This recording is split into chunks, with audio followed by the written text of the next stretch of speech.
नमस्कार भक्तांनो, आज आपण अगदी सोप्या भाषेत पाहणार आहोत घरात लाडू गोपाळांची सेवा कशी करावी. अनेक भक्तांना वाटते की खूप मोठी पूजा करावी लागते, पण तसे काही नाही. प्रेमाने केलेली छोटी सेवा देखील श्रीकृष्ण स्वीकारतात. सर्वात आधी सकाळी उठून स्वतः स्नान करा आणि नंतर स्वच्छ कपडे घाला. देवघर स्वच्छ करा आणि लाडू गोपाळांना हलक्या हाताने आणि स्वच्छ कापडाने पुसा. धातूची मूर्ती असेल तर थोडे पाणी किंवा गुलाब पाणी वापरू शकता. मातीची मूर्ती असेल तर फक्त कोरड्या किंवा किंचित ओलसर कापडाने पुसा. परंतु धातूची मूर्ती असेल तर तिला स्नान घाला.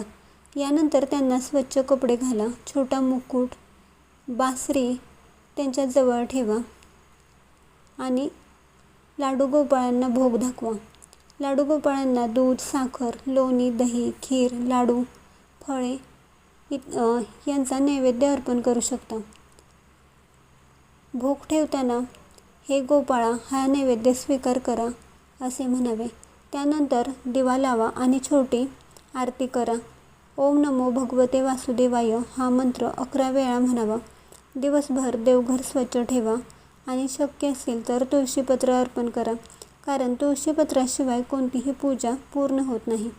संध्याकाळी पुन्हा दिवा लावा, आरती करा आणि थोडे दूध किंवा फळ अर्पण करा.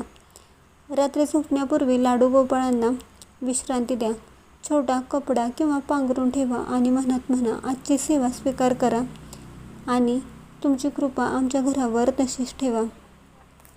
सेवा करताना राग, घाई करू नये, तसेच अस्वच्छता टाळावी. घर आणि देवघर नेहमी स्वच्छ ठेवावे. तुम्हाला ही माहिती कशी वाटली कमेंट्स करून नक्की सांगा. व्हिडिओ आवडला असेल तर लाईक करा, शेअर करा आणि असेच धार्मिक व्हिडिओ बघण्यासाठी आपल्या नित्यभक्ती या चॅनलला सबस्क्राईब करा.